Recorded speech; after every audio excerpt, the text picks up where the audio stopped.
ঘটনাটা এক ইমাম সাহেবের নিজের মুখে শোনা। ইমাম সাহেবের নিজের সাথে ঘটে যাওয়া এক অবিশ্বাস্য সত্য ঘটনা।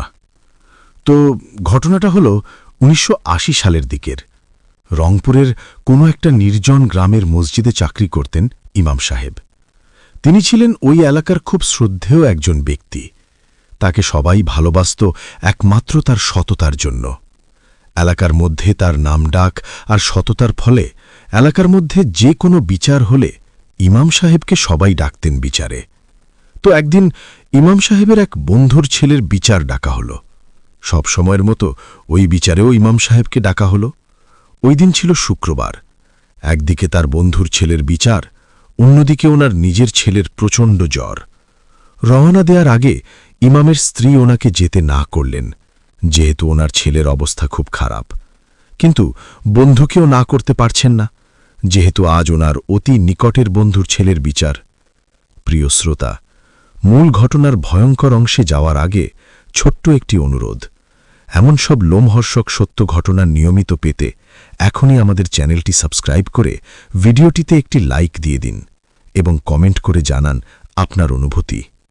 তো সকাল ভোরে উনি বাড়ি থেকে রওনা দেন, কারণ ওনার বাড়ি থেকে ওনার বন্ধুর বাড়ির দূরত্ব ২০ মাইল।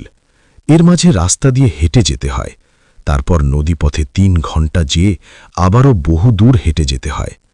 তখন তো এখনকার মতো এত গাড়ি ছিল না, তাই পায়ে হেঁটেই যেতে হতো। তো ইমাম সাহেব যথাসময়ে রওনা দিয়ে যথাসময়ে বন্ধুর বাড়িতে গিয়ে উপস্থিত হলেন। ওনার বন্ধুর বিচার শেষ হতে হতে প্রায় সন্ধ্যা হয়ে গেল। বিচারের আগে উনি ওনার বন্ধুকে বলেছিলেন ওনাকে বিচারের পর এ পর্যন্ত এগিয়ে দিয়ে আসতে। কিন্তু বিচারের পরে কোনো একটা কারণে ওনার বন্ধু ওখান থেকে অন্য কোথাও চলে যান। ইমাম সাহেব চিন্তা করেন, বন্ধু যখন নেই তখন তো আমাকে একাই যেতে হবে। তাই উনি দেরি না করে তখনই রওনা দেন। প্রায় ২ ঘণ্টা ধরে উনি হাঁটার পর এশার আজান শুনতে পেলেন। কিন্তু কোথা থেকে আজানটা আসছে সেটা উনি বুঝতে পারছেন না, যেহেতু চারদিকে গভীর অন্ধকার। এতক্ষণ উনি অন্ধকারেই হাঁটছিলেন। ভুলবশত বাড়ি থেকে উনি টর্চ আনতে ভুলে গিয়েছিলেন।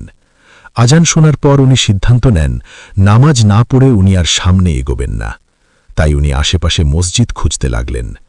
রাস্তাটা নির্জন হওয়ায় ওখান দিয়ে খুব কম মানুষ চলাচল করে, তাই তিনি এমন কাউকে পাচ্ছেন না যাকে আশেপাশের মসজিদ সম্পর্কে জিজ্ঞাসা করতে পারেন। তাছাড়া আশেপাশে তেমন কোনো বাড়িঘরও নেই। তো উনি হঠাৎ সামনে একজন লোককে আসতে দেখলেন। ওই লোকটার বর্ণনা এমন, লোকটার হাইট ৬ ফুট আর পুরো শরীর কালো কাপড়ে ঢাকা। ইমাম সাহেব ওই লোকটাকে মসজিদ সম্পর্কে জিজ্ঞাসা করলে ওই লোকটা একটা রাস্তা দেখিয়ে দেন। ইমাম সাহেব কোনো রকম চিন্তা না করেই লোকটার দেখিয়ে দেওয়া রাস্তাটা দিয়ে সামনে যেতে থাকলেন। তো একটা পর্যায়ে উনি আজানের আওয়াজটা আর শুনতে পান না। ইমাম সাহেব বুঝতে পারলেন তিনি মসজিদ থেকে আরও দূরে সরে চলে এসেছেন। এবার ইমাম সাহেব বুঝতে পারলেন লোকটা তাকে ভুল পথ দেখিয়েছেন। কিছুক্ষণ দাঁড়িয়ে উনি চিন্তা করলেন এখন আর পিছনে যাওয়ার উপায় নেই, কারণ অন্ধকারে সে কোন রাস্তা দিয়ে কিভাবে এসেছেন তা মনে নেই। তাই উনি আবার সামনের দিকে হাঁটা ধরলেন। কিছু দূর যাওয়ার পর উনি একটা বাড়ি দেখতে পান। বাড়িতে একজন মহিলা ছিল। উনি মহিলাকে বললেন এখানে কোনো মসজিদ আছে কিনা। তো মহিলা একটা রাস্তা দেখিয়ে দিলে। ইমাম সাহেব ওই রাস্তা দিয়ে হাঁটতে লাগলেন। কিছু দূর যাওয়ার পর একটা মসজিদ দেখতে পেলেন।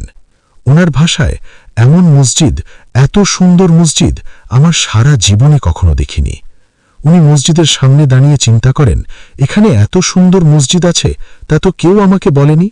কিছুক্ষণ চিন্তা করে ইমাম সাহেব মসজিদের ভেতরে গেলেন। ওনার মতে মসজিদের মধ্যে এত সুঘ্রাণ আর এত আরাম যা কখনো উনি দেখেননি। মসজিদের ভেতর ঢুকতেই ওনার সকল ক্লান্তি দূর হয়ে গেল। কিছুক্ষণ বিশ্রাম নিয়ে উনি সুন্নাত নামাজ পড়েন। সুন্নাত শেষ করার পর উনি দেখলেন মসজিদে মুয়াজ্জিন ছাড়া আর কেউ নেই। যেহেতু উনি একা, তাই তিনি ফরজ নামাজ পড়ার জন্য উঠে দাঁড়ালেন। আর তখনই ওনাকে অবাক করে দলে দলে লোকজন মসজিদে ঢুকতে লাগল। উনি লক্ষ্য করলেন সবার চেহারা এক, আর সবার মাথা থেকে পা পর্যন্ত সাদা কাপড়ে ঢাকা। আর উনি একটু অবাক হলেন, কারণ গ্রামের মসজিদে সাধারণত এত লোকজন হয় না এশার সময়। সবার সাথে উনিও দাঁড়ালেন নামাজ পড়ার জন্য। তখন ওই লোকগুলো ওনাকে হাতের ইশারায় বললেন নামাজ পড়ানোর জন্য।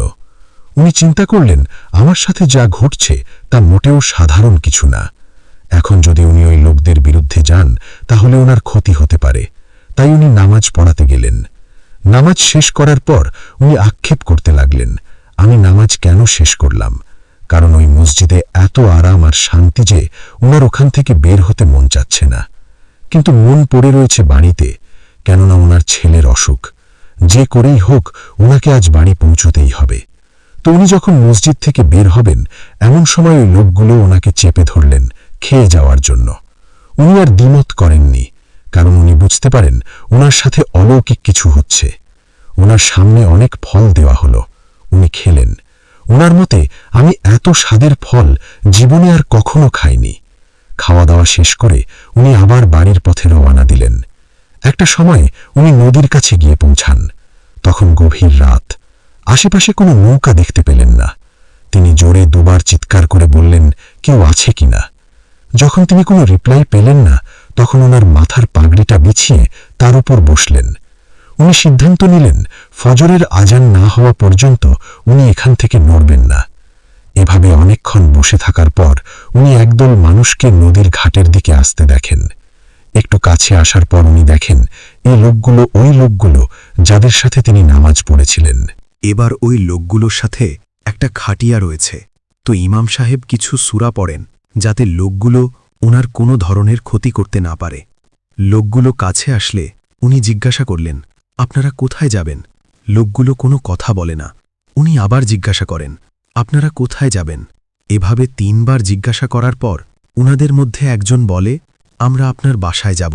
তো ইমাম সাহেব বলেন, আমার বাসায় যাবেন ভালো কথা, কিন্তু এ খাটিয়ায় শোয়ানো দেহটা কার? তখন লোকগুলো বলে, এটা আপনার ছেলের দেহ, আপনি আমাদের সাথে চলেন।